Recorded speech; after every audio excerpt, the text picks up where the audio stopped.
Hello, everybody, and welcome to the Buckeye Bro Show.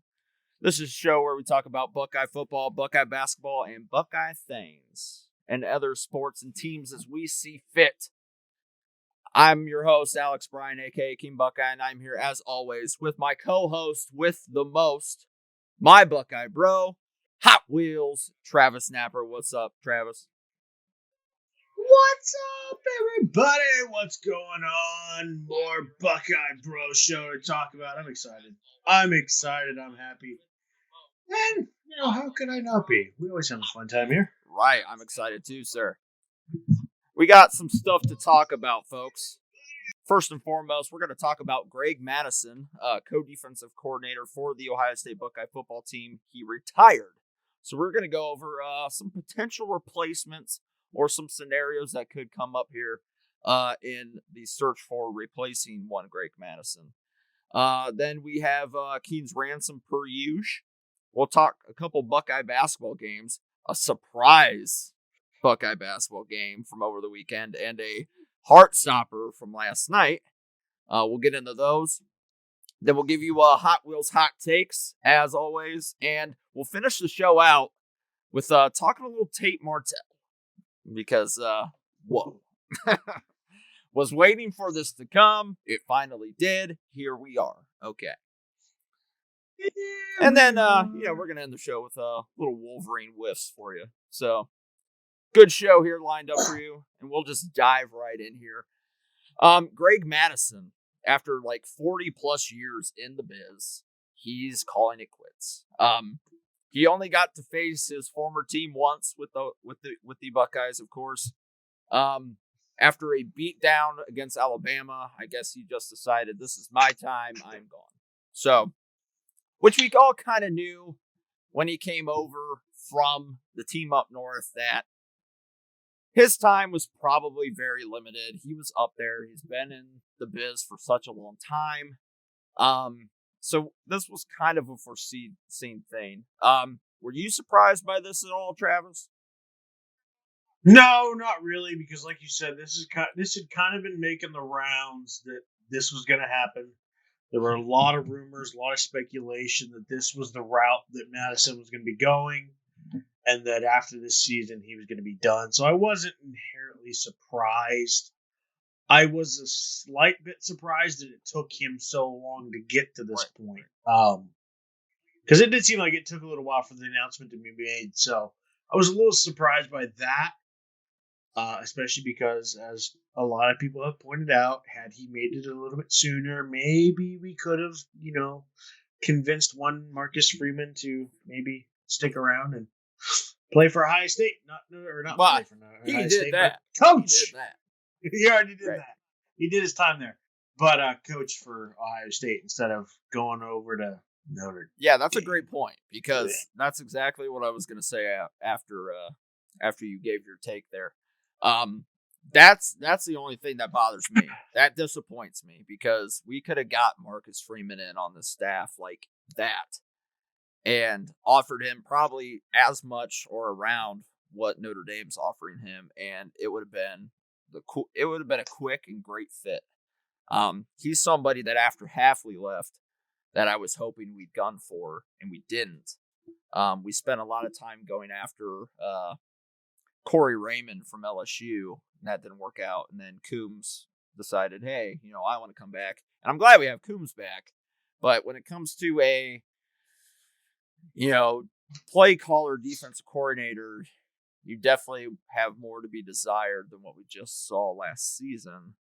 And I think Marcus Freeman would have been a great fit for that. And unfortunately, he's with Notre Dame now, but I'm not ruling him out as a possibility.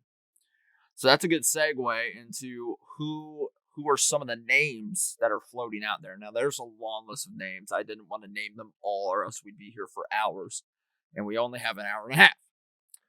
So I named some of the big ones, and the first one is Marcus Freeman. Give me your take on how probable that probably is. I would put that at probably 15%. I'd say there's a decent shot. I think, Ryan Day could be very convincing, and it's probably very intriguing to want to play for the team that you played for. So the intrigue is probably there. The likelihood that a coach is going to leave after the commitment he already made to Notre Dame, if you're smart, you don't do it, because even though it's something you might want to do, that looks poorly on you, because as much as we all want this to happen, it's a bad for Marcus Freeman, because it puts him in a spot where he burns the bridge with Notre Dame, and now any other coaching job that he's going to want or look into is going to look at that and go, well, you burned the bridge with Notre Dame. How do we know you're going to stay committed to us? Right. And so on and so forth. So I give it about a 15%, and that's probably even more hopeful than it should be. But I think if he's smart, as much as I'd love to see it happen, you got to stick with the commitment you made. I do agree on that. But I will also say that Ohio State's pocketbook is pretty wide open. And the only thing for me is, can we offer him as much or close? And would the allure of coming home be that strong to get him to say, well, I'm sorry, this opportunity wasn't there before, but it is now, and it's something I simply can't pass up. Now, obviously, there is the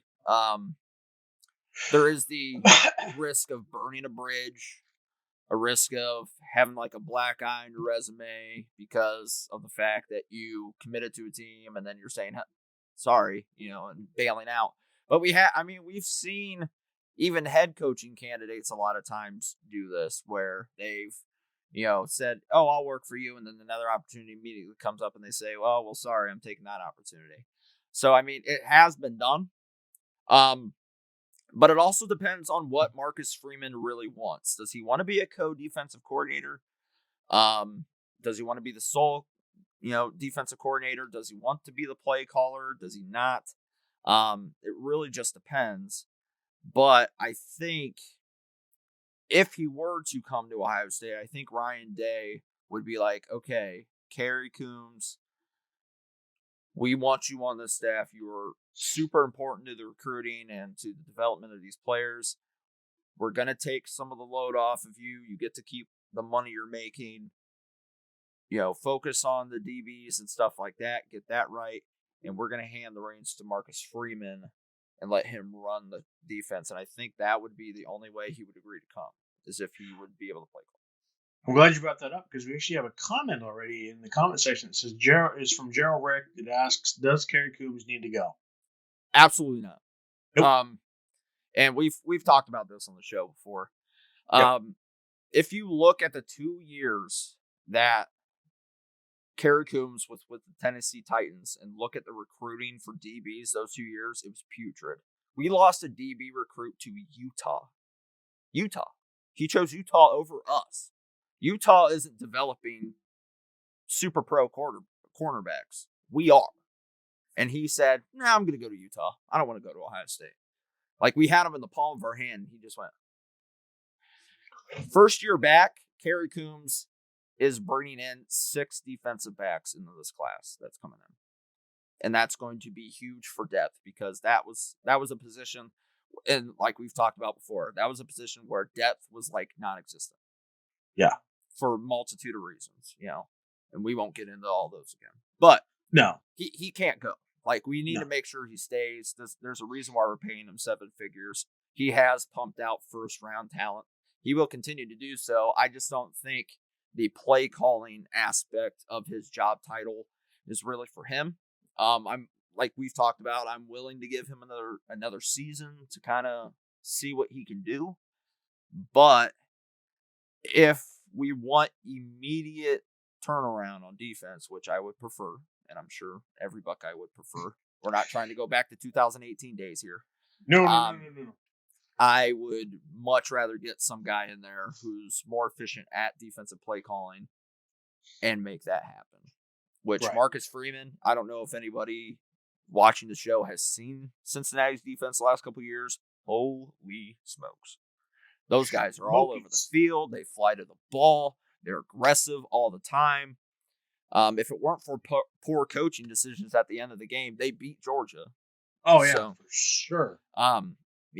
Fickle has that team going in a super upward trajectory. So kudos to him. And Marcus Freeman was a huge part of that. So that would be my top candidate. Yeah, their offense is not the reason they got to number 6 in the country. And granted, their offense was great too. They were one of two. They were one of two teams that were top 20 in offense, defense, scoring offense, and scoring defense. So they were great on both sides of the ball. But that defense, that was it. That was it. Marcus Freeman. Whew. So the second candidate would be one Corey Raymond, defensive backs coach from LSU. Now, this is a tough one because we tried for him last year before the 2019 season. We ended up getting Halfley instead. Corey Raymond just seems married to LSU. Like, it just doesn't matter what happens. He's never going to leave unless he's told to leave. But, with all these guys wanting to leave, because I read that Derek Stingley, that guy who they called the next GOAT at cornerback, who got torched by Devontae Smith and everything, I heard he's not even enrolled in classes right now, and he might want out. And then you have Elias Ricks, who Ohio State recruited heavily at cornerback and did not get, obviously. He's potentially wanting out. And if he goes into the portal, best believe Ohio State will be the leading candidate to grab him, and we will do everything in our power to get him on the team. Right. Because he'll start right away. He's better than anybody we have at the cornerback position, I would argue to say. Not to slide any of our guys, but he's that good. But it just seems like there's no taking him away. What do you think?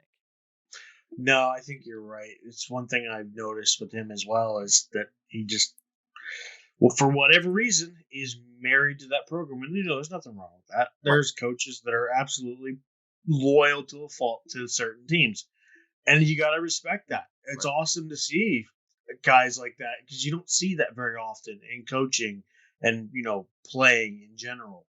You don't see guys that are married to the team anymore. You see them married to the money and the opportunities and stuff like that. So, it'll suck if we can't seem to coax him out of it. But if we can't, there are other guys. Right. Exactly.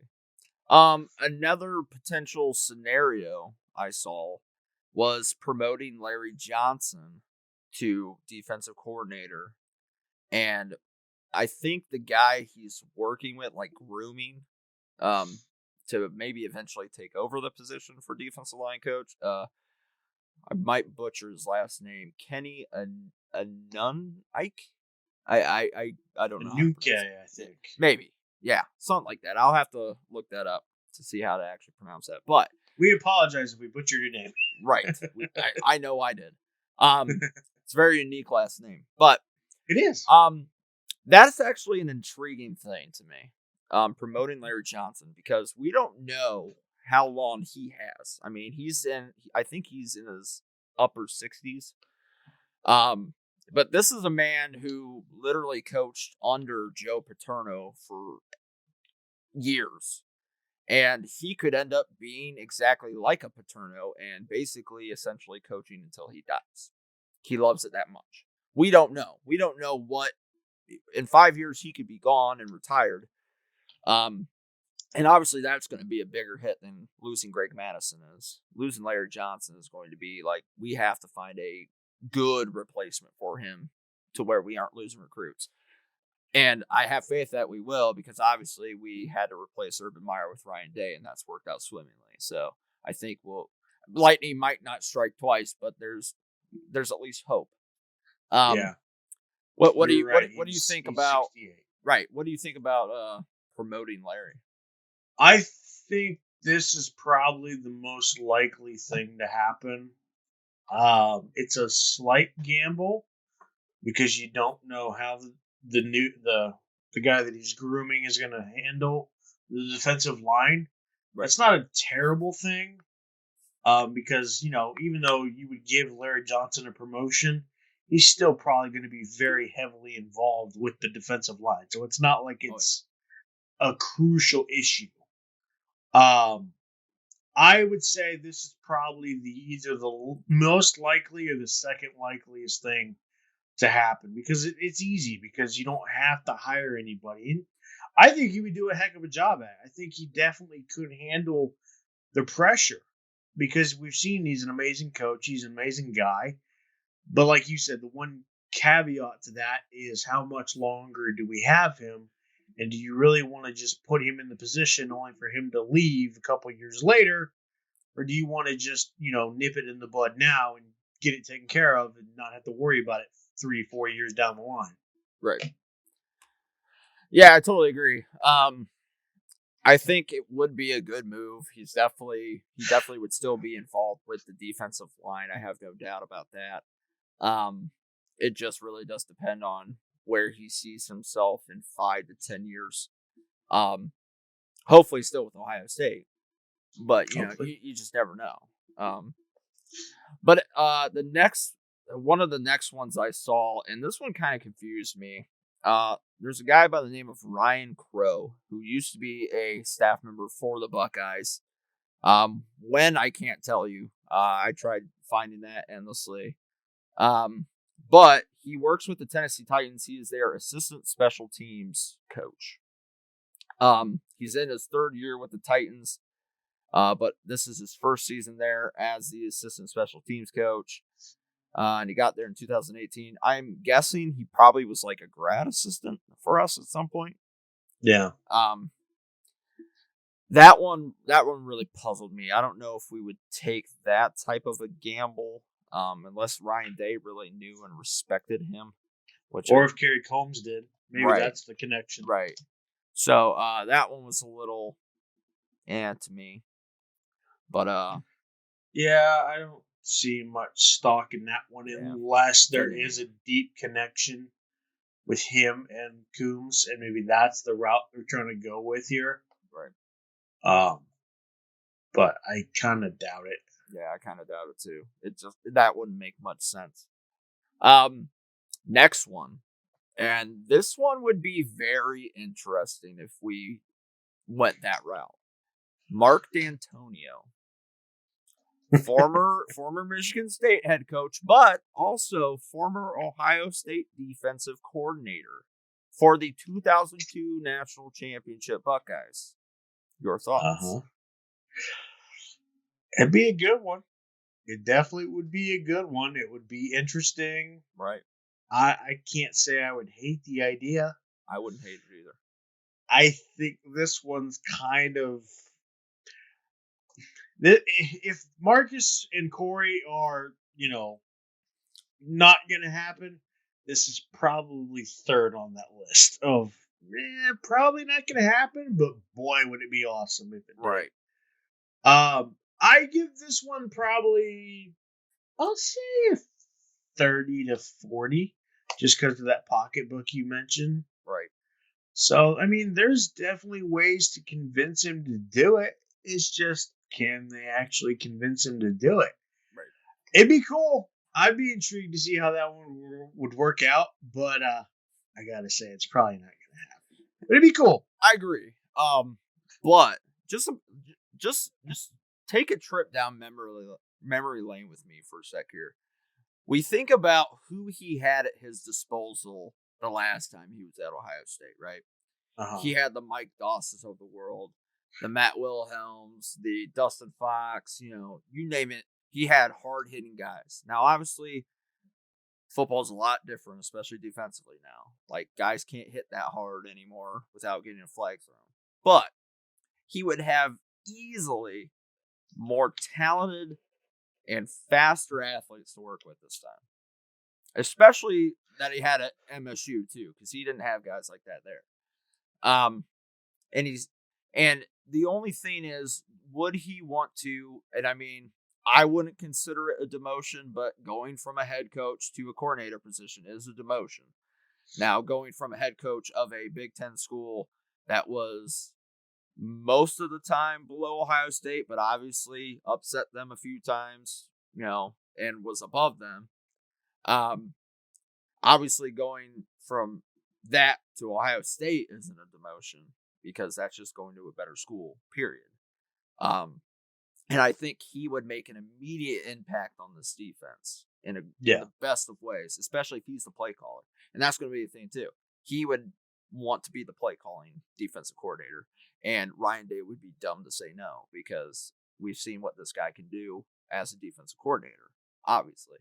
And I will go as far to say is if we did hire him as our play calling defensive coordinator, we will not only be in the national championship game next year, but we probably win it. I think that's not a stretch. I think you're absolutely right.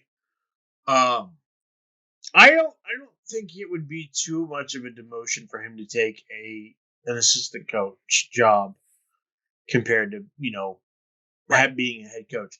Because here's the thing. The way that he retired and all of the media that was around that, I don't think he's going to get much of a head coaching job to begin with. He's great at what he did. Had a lot of success at Michigan State. Really turned that program around. But I think because of the media that followed him after he left, teams are going to be kind of hard pressed to keep it or put him on as a head coach anyway. So I think he knows that, and I think that would probably aid in putting him as a assistant coach because I don't think he would be too concerned with that at this point. And plus, he's probably wanting to try new things. I would if I was him at this point. Right. You got to just want to try different stuff. It just depends on, does he want to come back to coaching? Yeah, that's also a good point. We don't know. Who knows? I don't know. So, I mean, if he did, does he want to get ahead? I mean, he could easily get a head coaching job somewhere, probably, if it's like in a MAC school or something like that. True. It just depends. I don't think there's going to be any media backlash. I know there was that whole thing that was going down at MSU. He was pretty cleared of that, to my knowledge. But, I think he was, yes. But there's still that stigma, obviously, that lingers there. Like, you were there when all of it happened. Yeah, not everyone forgets. Right. So, and I mean, the way the media is nowadays, they could still throw it on him even if he was proven 100% innocent. So it's like, but that would be a very intriguing one. I would be totally open to that. I'd be totally cool with that. He has that BA mentality and just getting guys to go out there and be physical. Love it. Love it. Love it. And finally, I also saw this one as another potential scenario, kind of like Larry Johnson, just simply promoting Al Washington to defensive coordinator. Probably still keep him as linebacker coach, but just give him the duties of being co-defensive coordinator as well.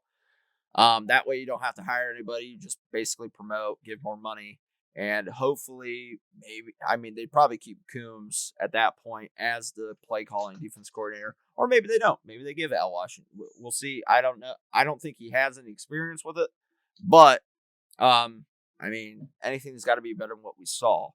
The only thing with me is, and I get they were veterans on the team, but the fact that he kept Tough Borland in and Pete Warner in when Tough was like just painful to watch a lot of times. It's like, okay, he didn't make the good enough decision to get some other guys in there, and we suffered for it. So what would he do as a defensive coordinator? Yeah. That's a good point.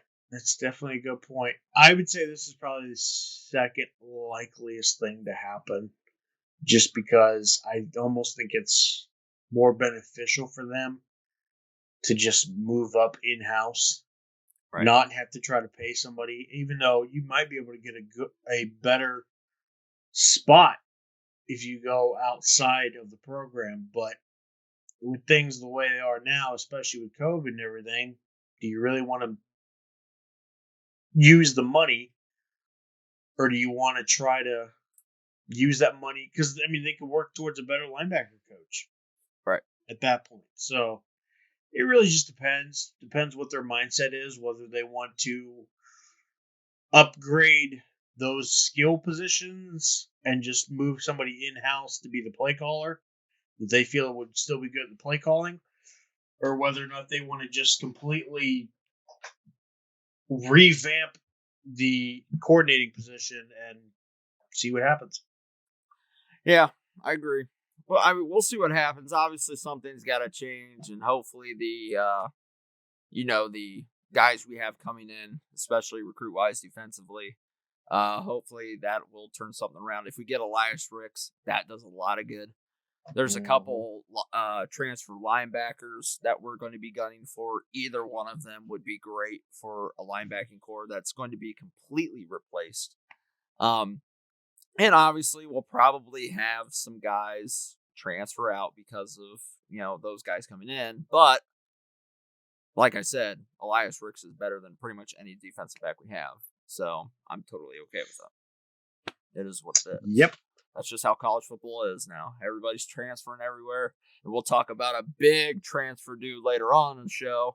But it's college football free agency anymore, and we're just getting the slim pickings of what we want. So I'm okay with it. Slim pickings. Right. All right, folks. We are going to go to break here. When we come back, we'll give you Keen's ransom, and we'll talk some Buckeye basketball. Sound good, Travis? Sounds awesome, dude. All right, we'll be back on the Buckeye Bro Show.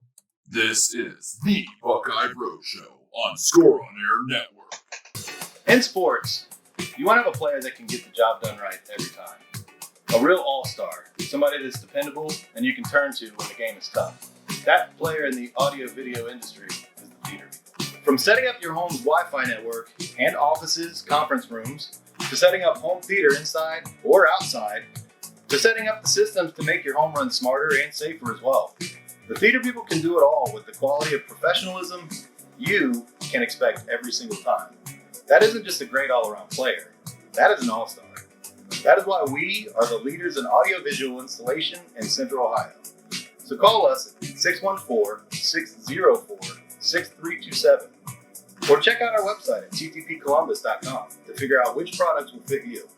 And don't forget, amplify your personality with the theater. Have you always dreamed about a career in sports broadcasting but aren't sure where to begin? Well, if so, then look no further than the Sports Emphasis program at the Ohio Media School. Whether in front of the camera, on the microphone, or behind the scenes, you'll learn from a pro to be a pro in the Sports Emphasis program at the Ohio Media School. You'll get hands-on training and live in-the-field experience at some of Ohio's biggest sporting events. You'll be the star of your very own webcast, and you'll get the opportunity to interview some of Ohio's biggest athletes. Call us today at 614-655-5250 or visit our website at beonair.com. You have design ideas for t-shirts where you're not sure where to go? Go to Mojo Sports Gear. That's right, Mojo Sports Gear. At Mojo Sports Gear, you can get custom-made shirts. Whatever design you need, Mojo Sports Gear can provide it.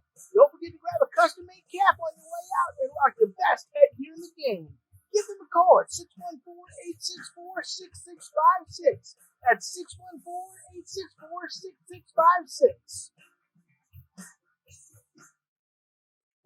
And welcome back to the Buckeye Bro Show. All right, you ready for some Keen's ransom, Travis? Let's do it, Your Royal Highness. Here we go. And now it's time for the King's Ransom with your royal host, Sir King Buckeye. All right, folks. Keen's ransom for the week. I only got 2 games for you. I noticed with basketball, the odds don't really come out for these games until like day of or next day, which is very frustrating. That's stupid. I know. So I got 1 basketball game for you tomorrow and a hockey game. Sound cool? Sounds awesome. All right. My favorite things. Right. So first one, tomorrow, a Big Ten battle. We have number 7 Iowa at number 19 Illinois. Illinois is currently a 1-point favorite, and the over/under is 110 points. This one was really, and me and Travis just talked about it a little bit ago during the break. Illinois being a 1-point favorite at home over this Iowa team, that was a bit of a head scratcher. So if it was me, I would take Iowa and the points because I think Iowa's going to get a nice road win there. With Garza, they're a really physical team. And I think that Indiana loss a few games ago for them kind of opened up their eyes a lot. So I don't expect them to lose this game. But this is the Big Ten. The Big Ten is a freaking meat grinder, as we mentioned and will continue to mention. So anything's possible, I guess. But I would take Iowa in this one in the points. The over-under being 110, however. That's not terrible. It's not terrible at all. I think that could easily be over. Obviously, you never know who's going to play defense when in this league.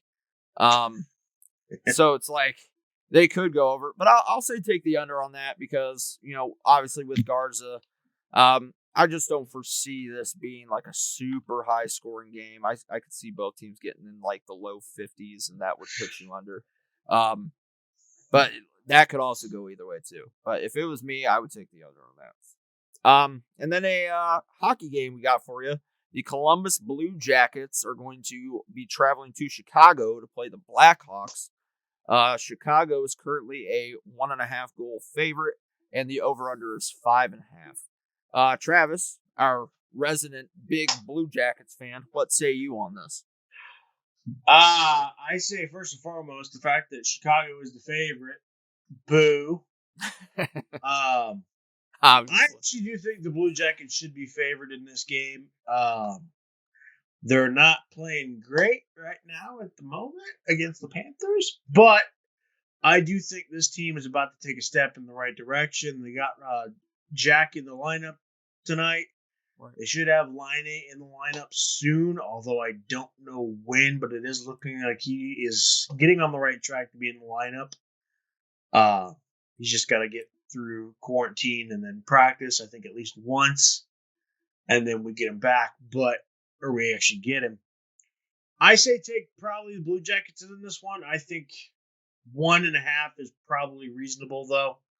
As far as the over under, it seems just a smidge high for me. I don't think it's going to be a 5-goal game. I think you're going to get more of a 2-2, 2-1, maybe 1-0. I don't think either of these two teams are going to score more than 3. So I say you're probably going to take the under on that one. Yeah, I think the Blue Jackets can win this too. I think they could take a step in the right direction as well. Chicago, a few years ago at least, they were one of the powerhouses of the NHL. They haven't been nearly as dominant in recent years. The Blue Jackets have obviously been a playoff team the last couple of years, including that one upset over the Tampa Bay Lightning a couple years ago. Obviously a much different team now than that team was. But, I would say take the Blue Jackets and maybe not the points, because I think if they won, it would be by a goal. And obviously that would, put you under the point limit there. But definitely take the Blue Jackets, though. And the over-under being 5.5, I agree. That's high. I think this is going to be a low-scoring affair, maybe like 3 goals total. So definitely take the under on that, because I don't see any of these teams scoring 3 apiece or 6+ goals total. That's just I don't see that happening for either of these teams. And that's King's Rants for the week. If you look at Chicago's last couple games, this is why I think it's not going to get too crazy. They just came off of playing Nashville, obviously back to back. Right. 3-2 and 2-1. So they didn't score more than 3 there. Against Detroit, they did. They scored 6 and they scored 4. No real surprise there because it is Detroit. I think even we scored like 4 or 5 against Detroit in both games. Then against Florida, they scored 4 after going into overtime against Florida. And then they lost, and then they lost the first game against Florida 5-2. And then their games against Tampa 5-1, 5-2, both losses. They can score, but I don't. Right. They're kind of like us. They can score, but it's not enough to really kill you. Okay. And see, this is why we have you, Travis. You just give us that hockey update. You say, hey, it's Blue Jackets or nothing. Period. Love that. Period. Love that. All right, folks. Let's talk some Buckeye basketball. So we have a couple games to recap, though, with Travis.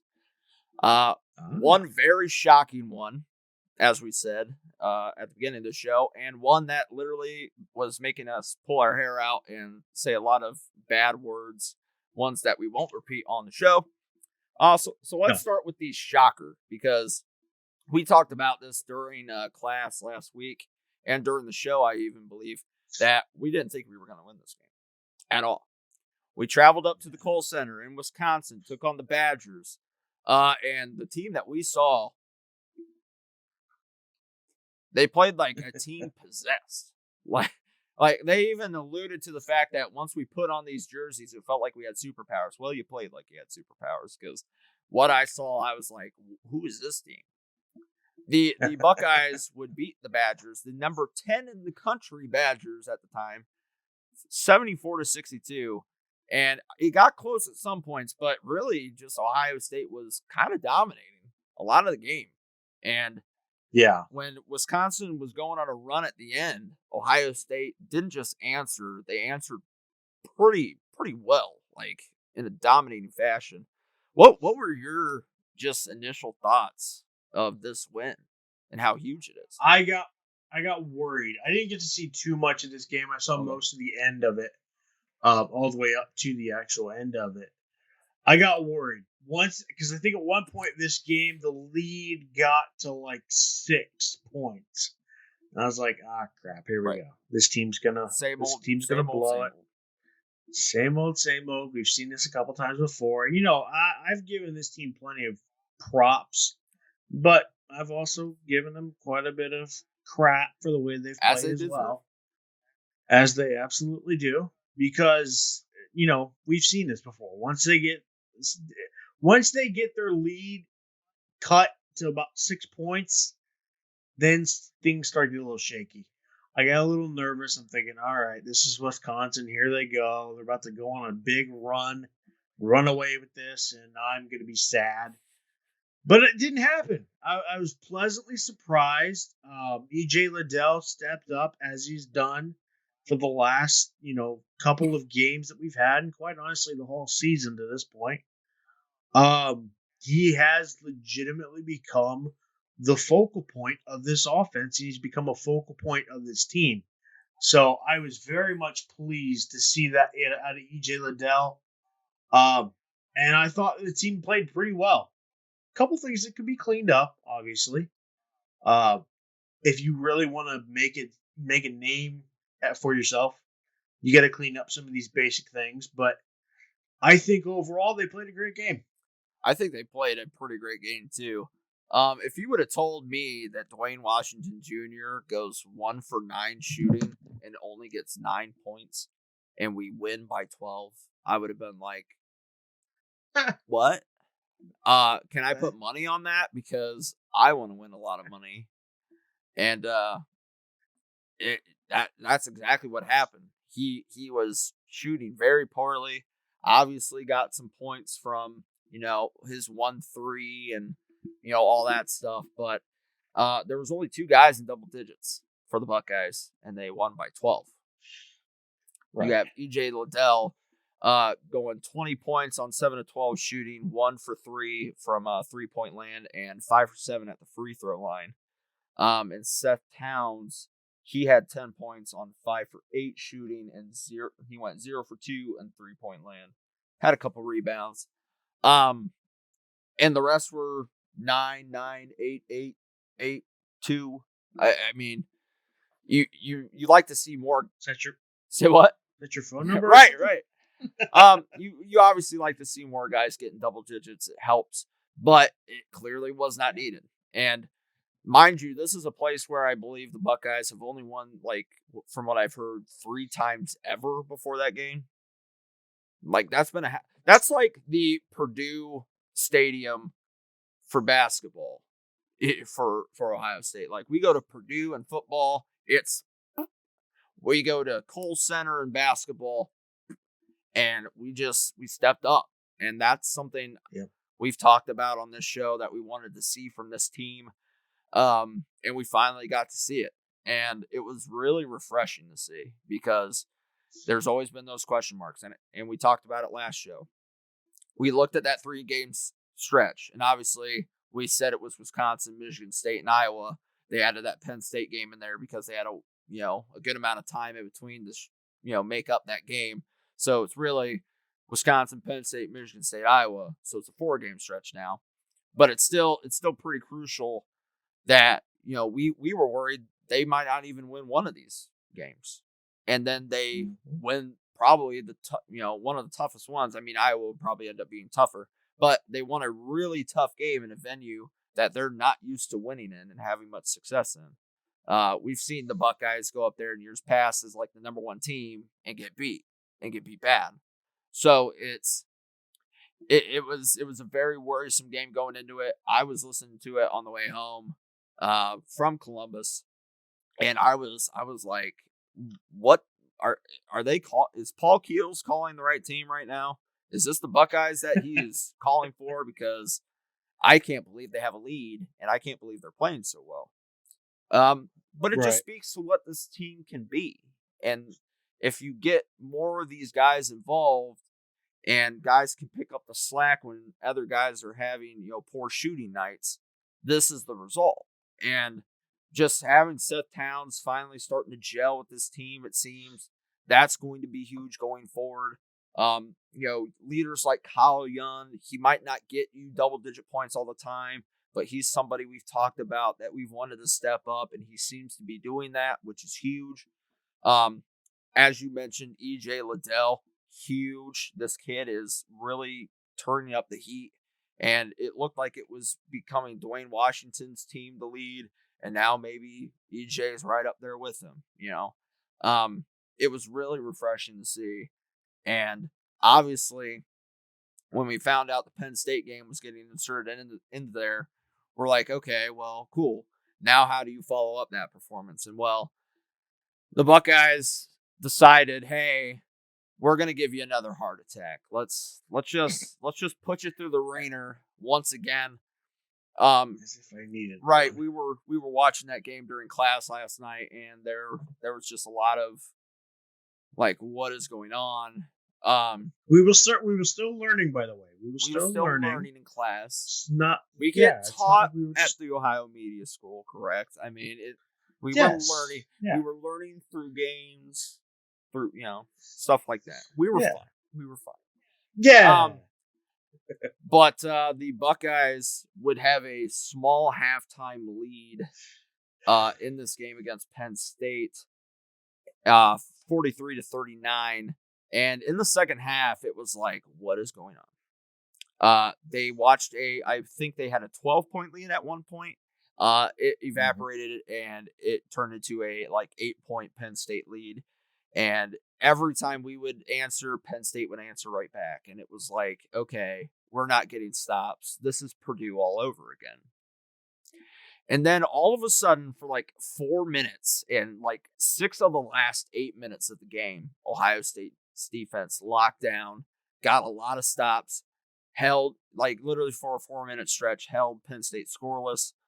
And they went on to win by 4, 83-79. Your thoughts on this game? Well, like you said, we got to watch this one. For the most part, I got to see the second half, thanks to you, because I was actually at work when this was going on. So I was I got you, Buckeye Bro. I was goofing off twice.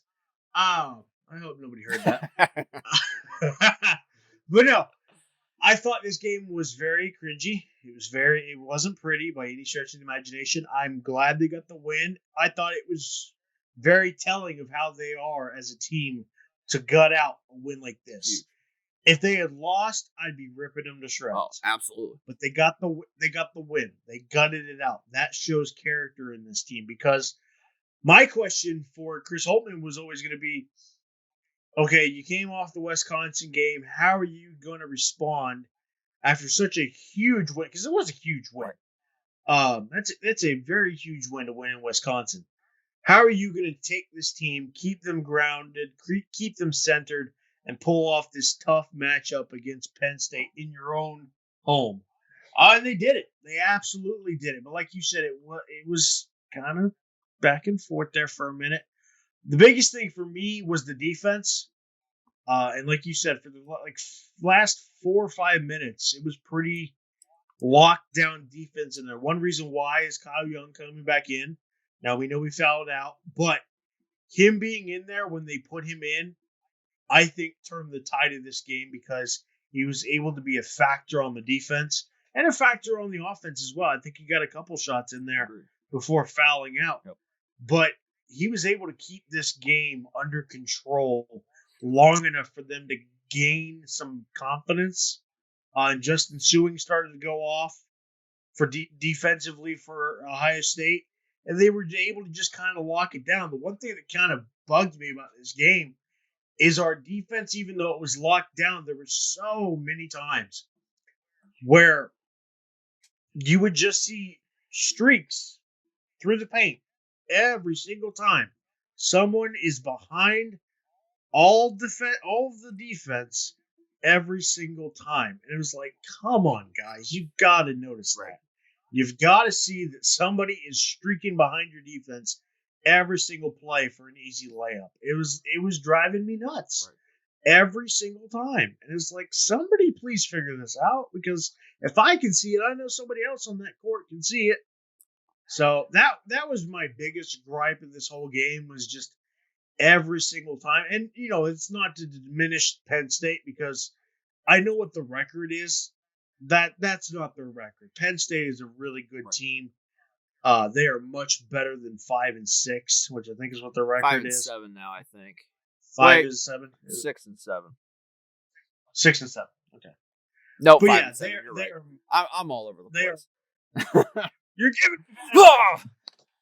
But no, I think they definitely are better than what their record shows. But at the same time, that's something you shouldn't be letting happen.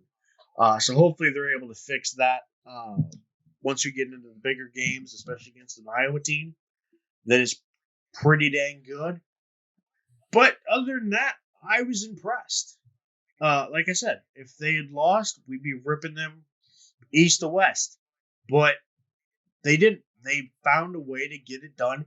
These are the games we've wanted to see out of them, because there's been a lot of games where they haven't closed out games. This one they did. Yeah, I agree. And obviously, like I just said with the Wisconsin game, you like to see guys getting double digits. Ohio State had 4 in this game. And I can't even begin to express how huge E.J. Liddell was. He had 22 points in this one. So back-to-back 20-point games there for him in this 2-game stretch there. He went 6 for 9 shooting. He did miss his only 3 he attempted, but he went perfect from the charity stripe. That was huge, especially at the end of the game when he iced that thing away. And like you mentioned, Kyle Young. Kyle Young had 10 points on 3 for 3 shooting and 1 for 1 on 3-pointers.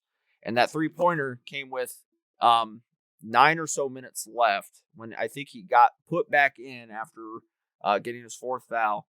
And you normally don't see Kyle Young take threes much. Not anymore. He did in high school. But when he took that 3, it was nothing but net. And then he made a hook shot literally in the next possession. Like he made very little plays, but he made important plays at the time that they were absolutely needed. And that's what was really huge about that.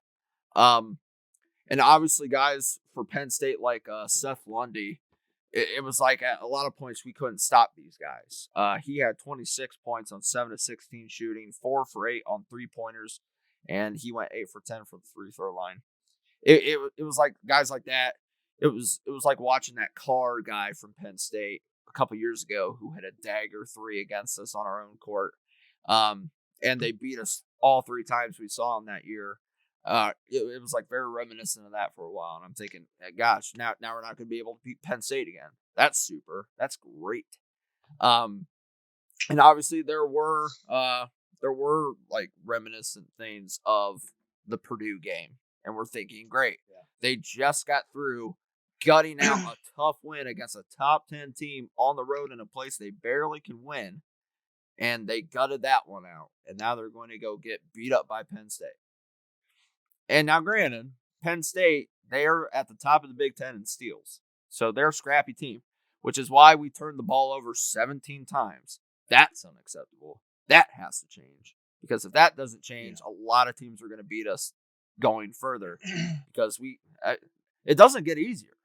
The Big Ten is a meat grinder. It is the toughest conference. I know the Big 12's kind of caught up, but the Big Ten has been the toughest conference all year, and it stays that way. Like, our bottom feeder teams could beat some other teams from other conferences in the March Madness tournament if they made it. I mean, that's just how deep this is. We could have every team but 2 or 3 make the NCAA tournament. And I mean, obviously, outside of turnovers, we still could work on maybe shooting less threes. I mean, going 7 for 22, 31% there. Not good. We can't be living and dying by the 3. I liked how we got more aggressive and got into the paint more. And we heard Chris Holtmann in his post-game interview talk about that, and some of the other players that talk about that as well. We need to see more of that, because when you can score inside the paint, that opens up a lot of these 3 opportunities, and then you can take them. But if you keep chucking threes, hoping and praying all the time, most of the time you're going to get beat. We don't have John Diebler anymore. I'm sorry. He's just not there. If he was, that'd be sweet. But and we saw that in the Wisconsin game, because Wisconsin took 7 of 28 for 3 points. They were bad. That's a partial reason why they lost. It's a reason why we could lose some games as well. You cannot live and die by the 3. You are not the Warriors. You are not Steph Curry. You are not Klay Thompson. Let's cut the crap and stop trying to live by a 3. It's not going to happen, especially not in college. It just doesn't work like that in college football or college basketball. I know. It's 24/7, 365 for me too, bud. No, but 2 other guys that really stepped up too. Justice Suing, he had 13 points last night on 5 for 7 shooting, 10 rebounds for him. We got to hear him talk in the post-game presser a little bit as well. Huge game by him. And Zed Key, a guy that you don't really hear from much, he had 11 points on 5 for 5 shooting. So he went perfect in his shoot. And that's what you need. That's what you're going to need, guys, to go near perfect in some of these games, because especially off the bench, any team is going to give you their best shot in this league. So if you have guys that just aren't missing, feed them the ball and see where it goes. What I really liked hearing from Coach Holtmann was the leaders of the team huddling like in the final moments of the game when it was needed and being very vocal. And he said something along the lines of, I've told our leaders, come January or February, this is your team. This is your team. So when things like this happen, game situations like this occur, take over. This is your team. And hearing that those guys in those moments got the guys together and said whatever they did, it was really good to hear. And that makes me have hope that this team is going in the right direction, because right now they're sitting at 13-4, and people have them as like a 3 seed in the tournament, which would be a godsend for this team, which would be not something I foresaw. Obviously, I think we both had them middle of the pack, Big Ten, when it comes to the finish. Yeah, we did. And that still could very well be. We'll see how it goes, but I think they can use. They're going to have to make a deep run in the tournament. Tournament. I think in the Big Ten. I think we can see that these 2 games now, they've proved to themselves we can finish these games. We can win these games. Right. Ride that and see how far it takes you. But obviously, you still got to put in the work every single game, because every team is going to punch you in the mouth, and whether you get up or not is remain to be seen. But obviously, they have Michigan State next on Sunday, and then the following Thursday, they're at Iowa. How do you see those going?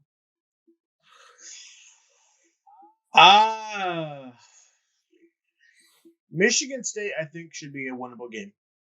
They seem lost this year.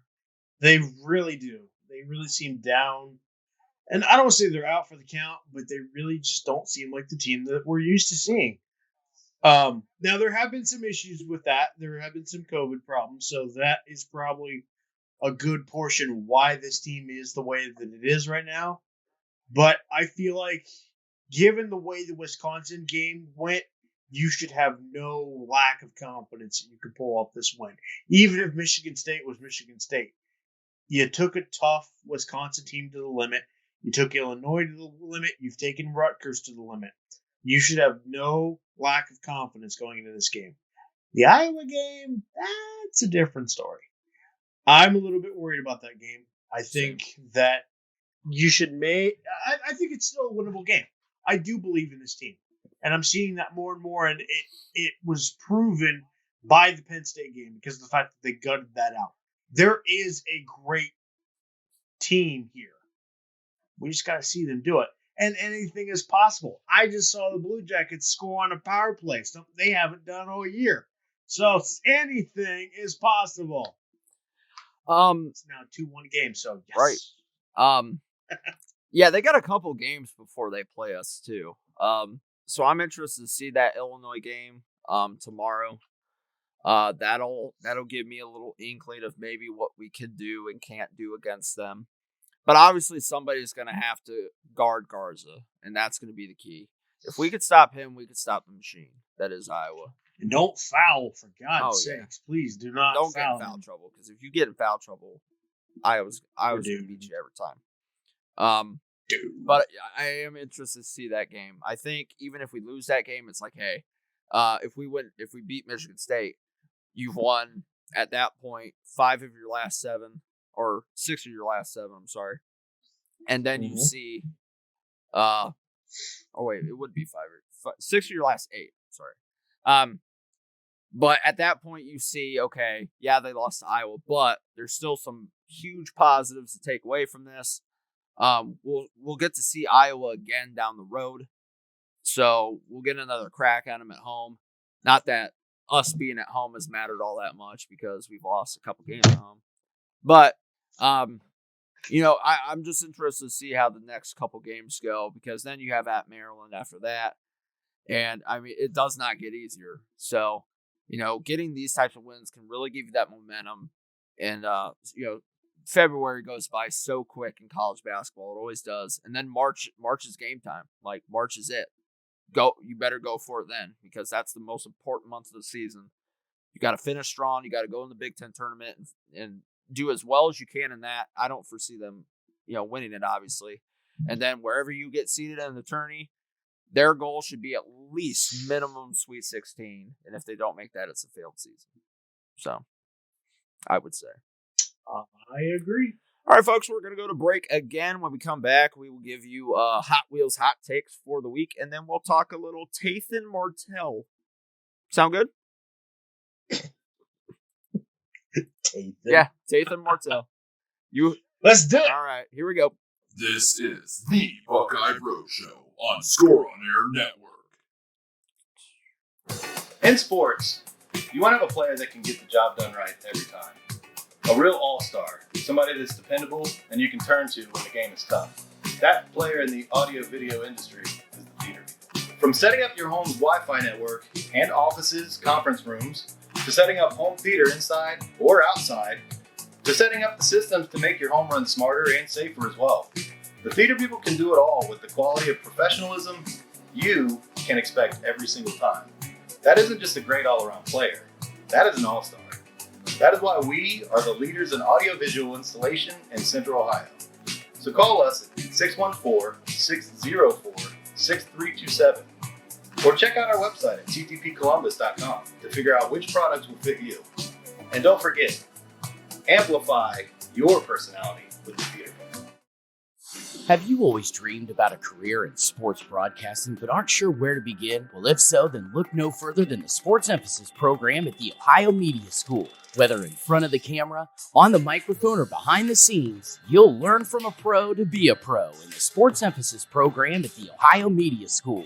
You'll get hands-on training and live in-the-field experience at some of Ohio's biggest sporting events. You'll be the star of your very own webcast, and you'll get the opportunity to interview some of Ohio's biggest athletes. Call us today at 614-655-5250 or visit our website at beonair.com. Do you have design ideas for t-shirts where you're not sure where to go? Go to Mojo Sports Gear. That's right, Mojo Sports Gear. At Mojo Sports Gear, you can get custom-made shirts. Whatever design you need, Mojo Sports Gear can provide it. Don't forget to grab a custom-made cap on your way out and rock the best headgear in the game. Give them a call at 614-864-6656. That's 614-864-6656. And we're back on the Buckeye Bro Show. All right, Travis. You ready for Hot Wheels Hot Takes?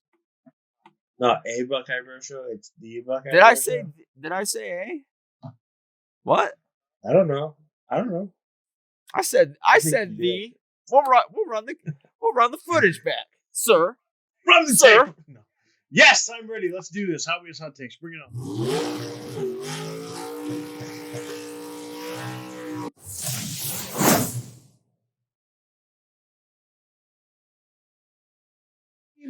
All right, hit us with it, Travis. I don't know if I want to. You ruined my graphic. You even put in a new one. I will for the next show.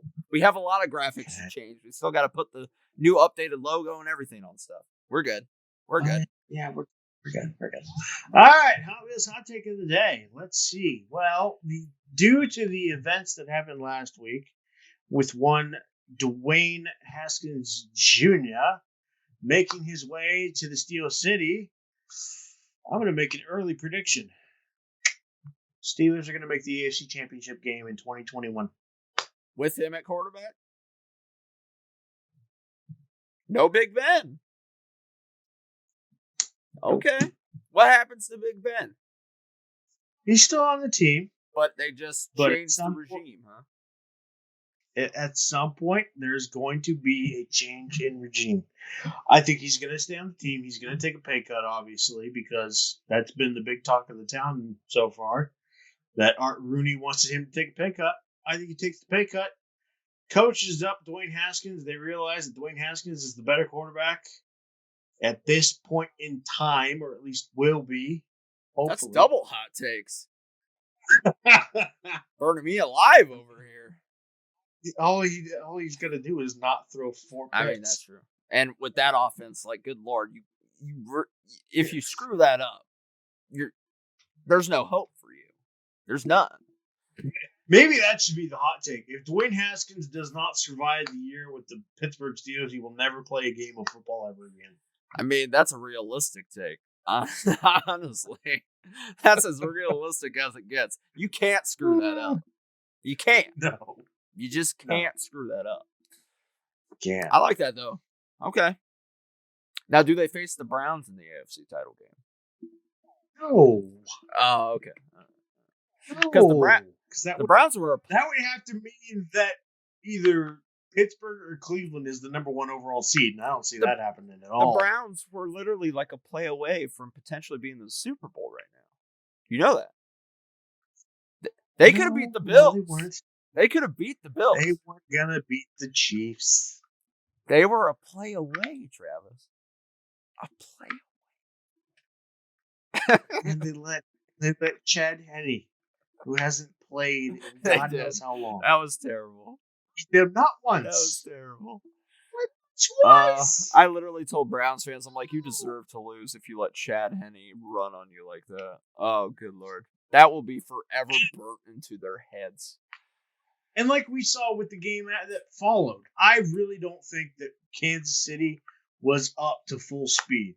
You could clearly tell there was some rust there. Right. When they only scored 2 touchdowns in the entire game and score field goals every drive after that, that wasn't the full Kansas City they were getting. Kansas City was the far better team. They just didn't show it very well. Right.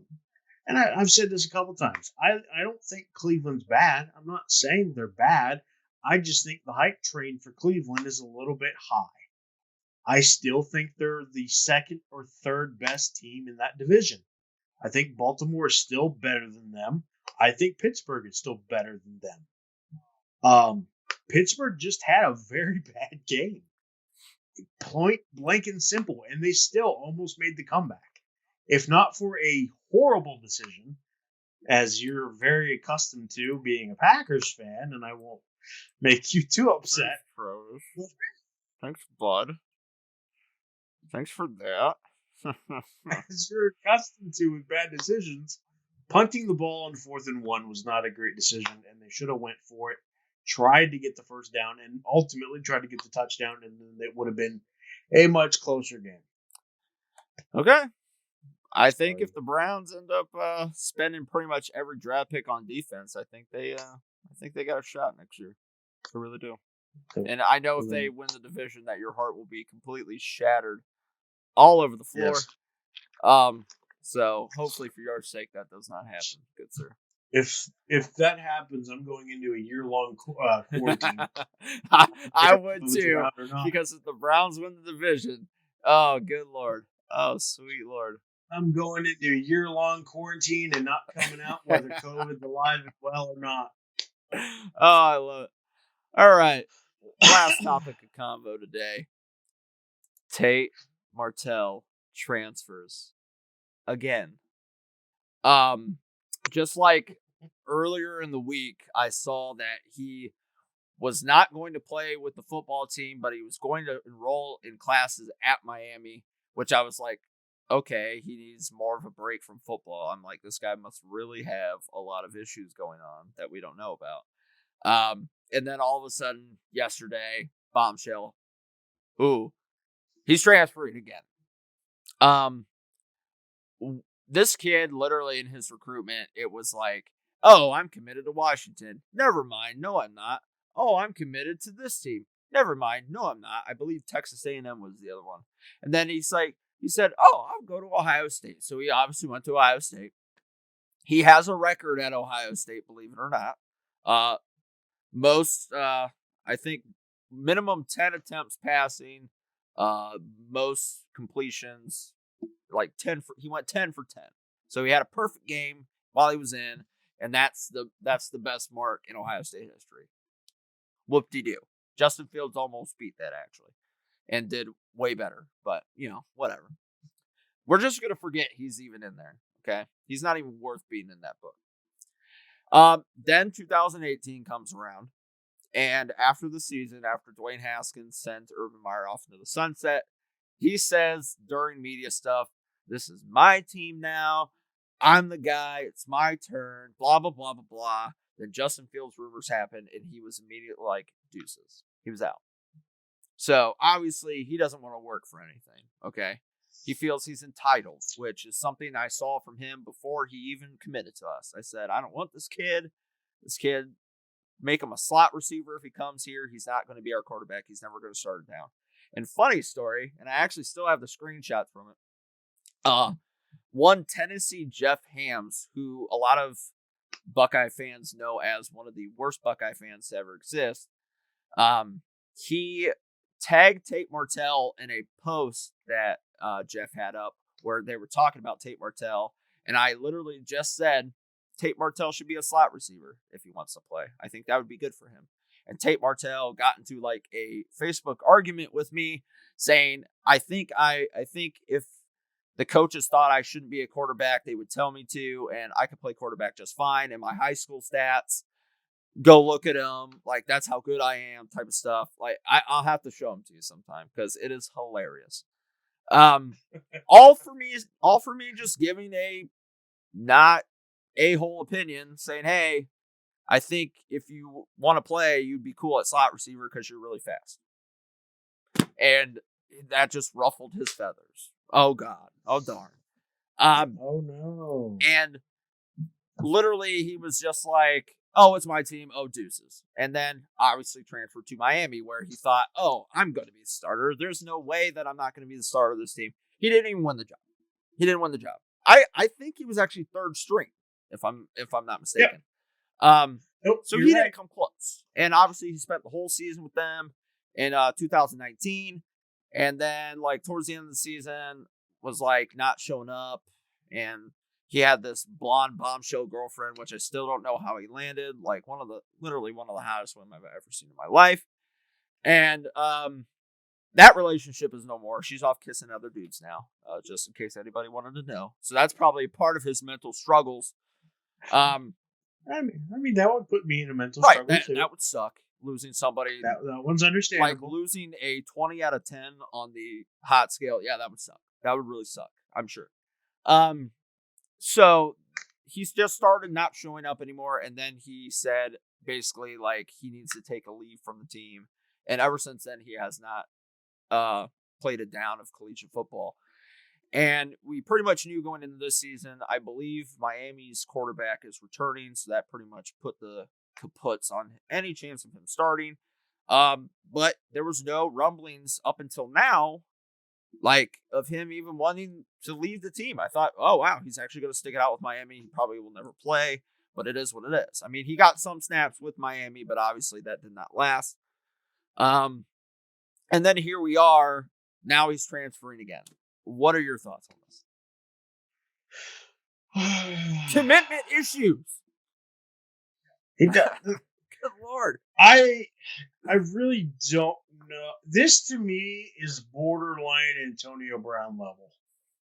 Nearly Antonio Brown level. And it's unfortunate because, I said the same thing when the Antonio Brown stuff happened.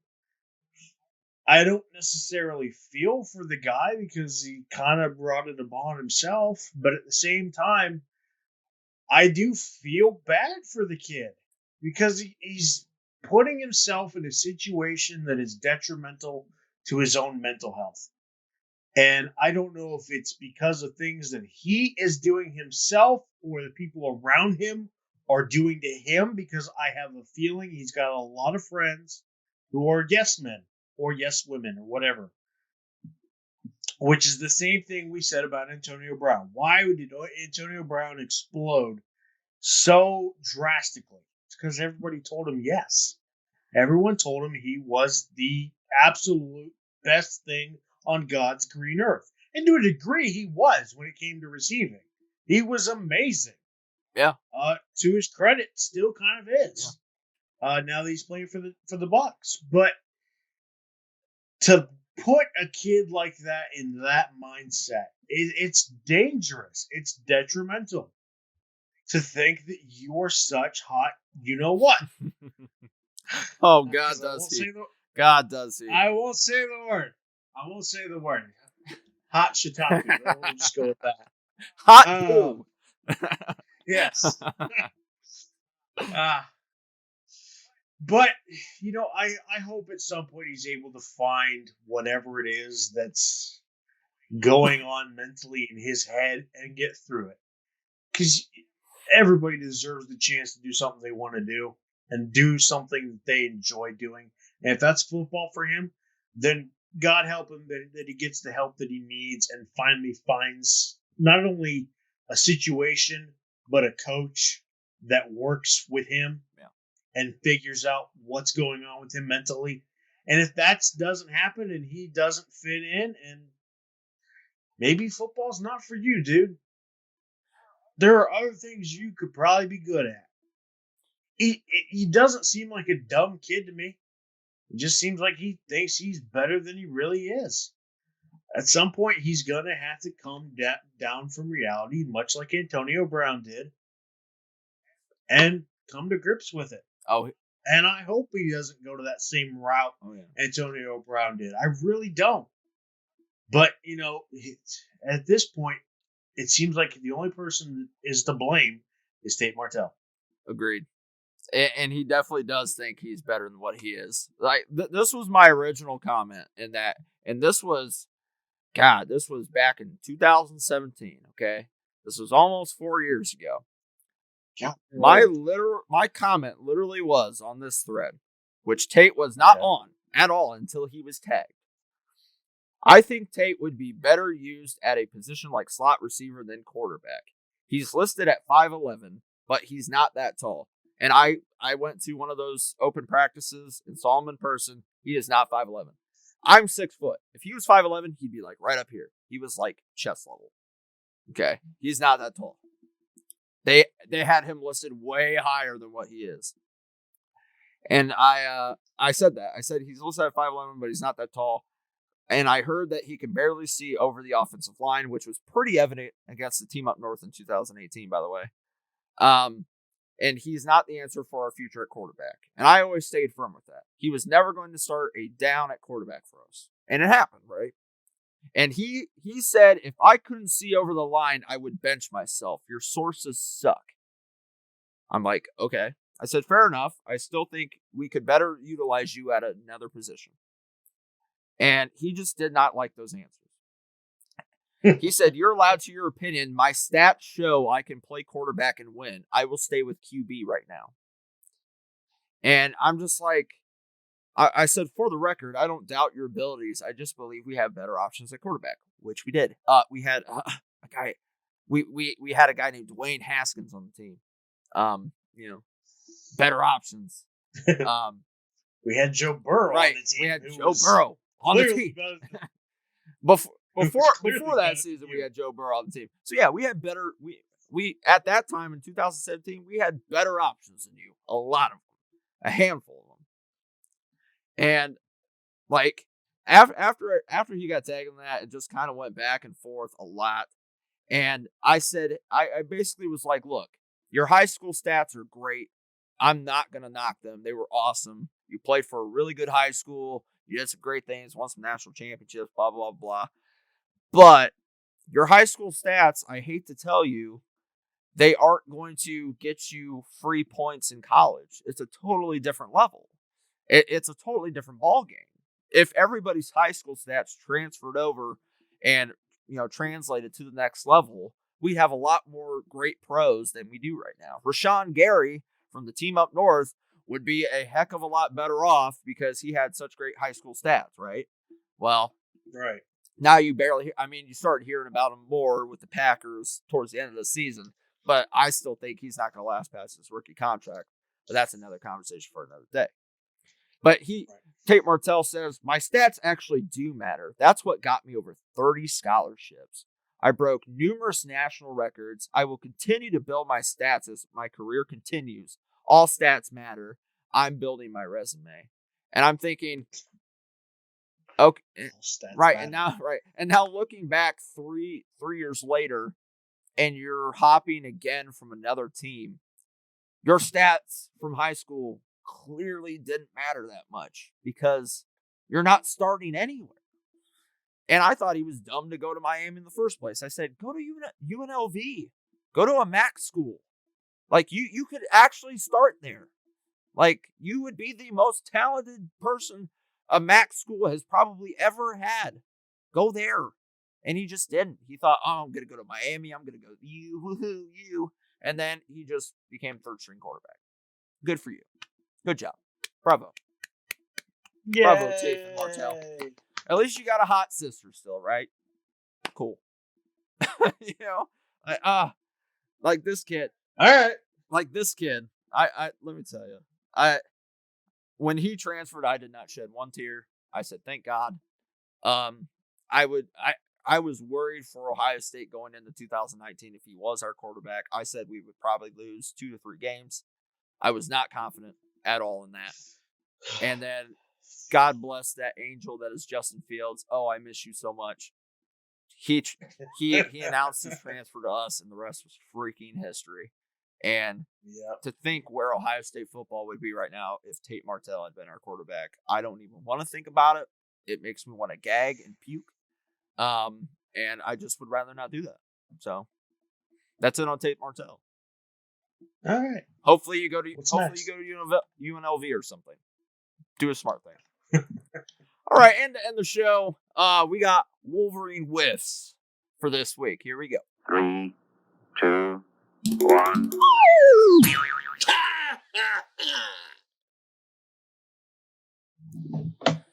All right, I don't have a graphic, but this is going to be great. So, I saw an article that said Jim Harbaugh has basically appointed himself quarterback coach for the Wolverines. What a whiff that is, okay?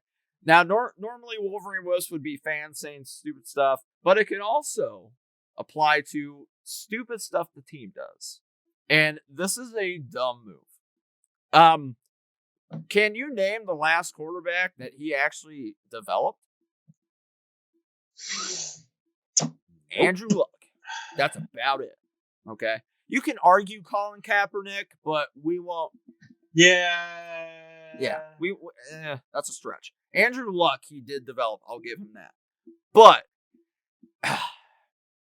just seeing this, I laughed. I laughed for like a good solid 3 minutes in a row because I just couldn't believe that this guy who was the supposed quarterback guru, who's really actually, I mean, they've had quarterback coaches like Ben McDaniels, but he's been the guy like behind the quarterbacks this whole time. And what have we seen? We've seen nothing but failures at quarterback for him. We've seen poo-poo. Jake Rudock is probably the best he's had, arguably. And even that was like above average stuff. And then obviously Shea Patterson, Wilton Spite, But he's gonna be in the spring league. But he's the quarterback guru, guys. He's the quarterback guru. Every quarterback that comes in is the next savior for this team. They're gonna take us to the natty. No. This is the worst move they could. Letting him be the full control over the quarterbacks. What are you doing? You literally just lost Dylan McCaffrey, which, by the way, his brother transferred from Nebraska today, so that's kind of weird. But you lost Dylan McCaffrey. Are you really going to still hang your hat on Joe Milton because you thought he was going to be great? Even Urban Meyer said, "Oh, that's Cam Newton." No, it's not. I mean, the Cam Newton now that we see probably, but not like the old Cam Newton that won a natty and actually won MVP of the NFL. That's a different Cam Newton. But this is like the Walmart version of Cam Newton. Right. So, are you really going to hang your hat on Joe Milton? Probably not. Oh, you got that JJ, whatever his name is, coming in? Sweet. That's cool. That's Ohio State's reject quarterback because he wanted to come here, but we took Kyle McCord over him, and now he's with you. So he's one of those quarterbacks that says, "Oh, I'm going to get Ohio State. I'm going to go in and beat them." We've heard that before from guys like Alex Malzone, who never took a snap for the team up north. This is the same old song and dance. What do you think? Same as you said. This is the same thing we've heard time and time again. And it's like, what's the definition of insanity? Doing the same thing, expecting a different result. What is this? Insanity. Because we're expecting a different result over the same stupid thing every single time. This will most likely get him fired. This might be the camel that breaks. This might be the straw that breaks the camel's back. That's the line. I couldn't. Like, who's going to be their quarterback? I don't. Is it going to be Milton? It might be. Is it going to be this JJ? Well, I would say that's probably. It's probably Milton. Oh my god! Probably. Like, You know what? It's probably going to be Jim. It's probably going to be. And he'll just guarantee a win against us again and hope it goes the same. Yeah. Real good. He's going to reapply to the college. Get a doctorate or something. Right. You know. It makes me more mad to think about what we would have done to them had we played them last season. It makes me absolutely furious to think about because we would have not only drugged them through the mud, we would have stuck a mortar up their butt, lit that thing, and watched them explode in midair. That's how badly we would have beat them. That's the best Okay, that's a little. That's the best analogy. That's a little That's the graphic. best analogy I could think of on my feet, because that's literally how messy that would have gotten for them. That would have been terrible. Okay, Shame on you for putting that thought into all of our Buckeye Bros. It's a little funny. It's a little funny. Little funny. Um, A little funny. I saw that and just laughed. I'm like, you really are going to take over quarterbacks? I'm like, you could barely handle the head coaching position, and now you want to literally make yourself the sole dude of the quarterbacks. Okay. I mean, why not? I can't wait to watch you like completely mess this up, because that's exactly what's going to happen. And I don't even know if they're going to start this JJ kid, McCarthy, I believe, is his last name. I don't know if they're going to start Milton. Highly doubt it, because there was rumblings he wants out of there and wants to go to a team to be able to play the team up north and whoop their butt. I don't know. I don't know what they do. I don't either, dude. And quite frankly, I don't care, because I love the fact that we're beating the crap out of them. I know I hear all these people saying, oh, our rival being good is good for us. Screw that. I don't care if they lose every game. I want to just bludgeon them. I want to demoralize them every single year. They deserve it. It's a beautiful thing watching us go up into Ann Arbor, our second home at this point, and just put it to them in the worst possible way. Like, they were so happy when Justin Fields went out with that knee injury during that game. Like, everybody around us was like, oh my God, we have a chance. And then he comes out of the tent and throws a touchdown. So, I mean, it's a beautiful thing. It's poetic justice. This has been a long time coming. And hey, if they want to start being respectable after we get the rivalry lead, go ahead. But until then, I'm going to take my wins as I get them. And we're just going to keep racking up that day total, which is like 3,000 plus now. I should know it off the top of my head. I'm very disappointed in myself that I don't. Normally I do. 3,300 and I want to say 65. Right, something along those lines. It's huge, and it's only going to get bigger. And anybody thinking that the Wolverines are going to beat us in the next 2-3 years, good luck, because it's not going to happen.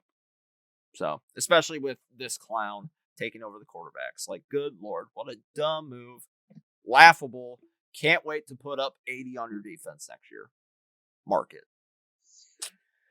All right, folks. Well, that has been the Buckeye Bro Show for this week. You can catch us every week on the Score on Our Network Facebook page at 8 p.m. We tried to start around that time. Sometimes, like tonight, we had some stuff and got on a little late, but we do apologize for that. You can also go to the Score on Our Network Facebook page to catch some of our other shows, like with Hot Wheels Travis Snapper here and his Perfect 10 show. You can catch that every week as well on Fridays, correct? All right, yep. every Fridays 1 to 2:30. 1 to 2:30. It's 3,351. So I was real close. Yeah, I'm very impressed. That's a lot of days. It's a lot of days. I saw it earlier, like this morning. So I was it should be longer. And it should be longer because 2011 should never happen, and 2003 should never happen. Ugh, kills me every time. It's 9:39 p.m. and Michigan still sucks. They still suck. Absolutely. And you can also catch a lot of other good shows on there. On the Score on Our Network Facebook page. Check those out, guys. Thanks to our sponsors, Mojo Sports Gear and the Theater People, as always. And this has been the Buckeye Bro Show. I'm your host, Alex Bryan, aka King Buckeye, and with my co-host with the most, Hot Wheels Travis Snapper. And we will see you next week, folks. Have a good week and go Bucks. Go Bucks! This is the Buckeye Bro Show on Score on Air Network.